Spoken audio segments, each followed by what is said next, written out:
In this lesson, we will examine who is responsible for each aspect of the flight preparation task. Although it is the operator's responsibility to ensure that both an operational flight plan is completed and also an air traffic services flight plan is submitted, the remainder of the responsibilities for flight preparation rest with the aeroplane commander. Generally, of course, the PIC's preparatory task is to ensure the aeroplane can complete the proposed flight safely and efficiently. He is also required to keep a log of the journey. Here are his preparatory tasks in detail.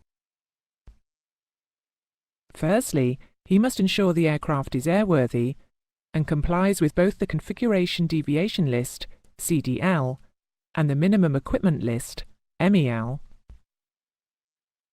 Secondly, he must ensure all documentation is appropriate and limitations complied with.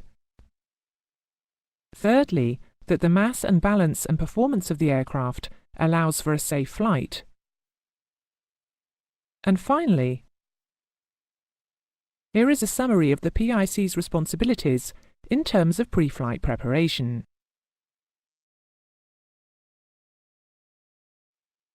The next group of rules, although they may apply at other times, are targeted at that time between boarding and immediately before takeoff. Here, we will examine the general responsibilities of crew members. Firstly, regarding when they should be at their assigned stations. In the case of crew, the assigned station is a specific seat, either, in the case of flight crew, on the flight deck, or for cabin crew, in the cabin. Flight crew members must be at their stations during takeoff and landing, and should be at their stations at all other times, unless there is a good reason why they are not. In all cases, there must be at least one pilot at the controls at all times. The flight crew should of course be alert. However, if fatigue is an issue, controlled rest may be taken. Controlled rest may only occur in periods of low workload. Usually, the PIC will organise a rota, such that each flight crew member in turn is allowed to nap, often while still seated at his station. When seated, each flight crew member must have his safety belt secured. Additionally, for takeoff, landing, or whenever the commander deems it necessary, he must also have his harness secured. The cabin crew must be at their stations during the critical phases of flight, defined as takeoff, initial climb, final approach, and landing. The flight crew must wear their headset with boom microphone and use it as the primary device to listen to air traffic services in the following circumstances: when on the ground and receiving their departure clearance, or when engines are running, or when in flight and below the transition altitude, or 10,000 feet, whichever is higher. In all cases, they must be worn when deemed necessary by the commander. The operator must establish procedures to ensure that before taxiing, takeoff and landing, all exits and escape paths are unobstructed. The cabin crew will follow these procedures and also check that passengers are strapped into their seats at the required times. Additionally, the PIC has the following responsibilities. He must ensure that before takeoff and landing, and whenever deemed necessary in the interest of safety, all equipment and baggage is properly secured, and ensure that relevant emergency equipment remains easily accessible for immediate use. The rules concerning passenger restraints, including for an infant seated in an adult's lap, are these.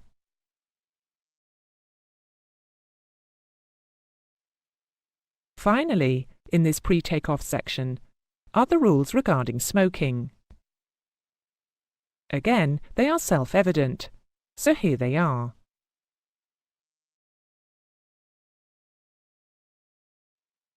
The next group of rules deals with the takeoff, especially in terms of the environment and the procedures to cope with it.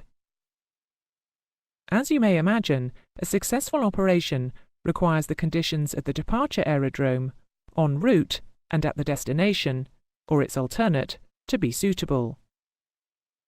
If the conditions at any of these places are below the required minima, there is no point in commencing the flight. In fact, EU OPS makes it illegal to do so. Our first rule considers the actual conditions for takeoff. Before commencing takeoff, a commander must be satisfied that the weather at the aerodrome, including the takeoff minimum and the condition of the runway, are suitable for a safe takeoff and departure. By takeoff minimum, we mean the runway visual range, RVR, or visibility in the takeoff direction. Next, we will consider the flight rules under which the aeroplane will be operated. Taking off for flight under the visual flight rules, VFR, is straightforward, in that the commander may only commence takeoff when the appropriate weather reports and forecasts allow him to comply with these rules along the route, or that part of the route, that is to be flown VFR. For instrument flight rules, IFR flight, the requirement is that the expected weather conditions at the time of arrival at the destination and/or required alternate aerodrome or aerodromes are at or above the planning aerodrome operating minima, AOM. Thereafter, he may only continue towards the planned destination aerodrome when the latest information available indicates that at the expected time of arrival, the weather conditions at the destination, or at least one destination alternate, are at or above the planning minima. Additionally, the commander must fly at least at the minimum flight altitudes, MFA, established for the route. Next, we will examine the effects of ice and other contaminants on the planned operation.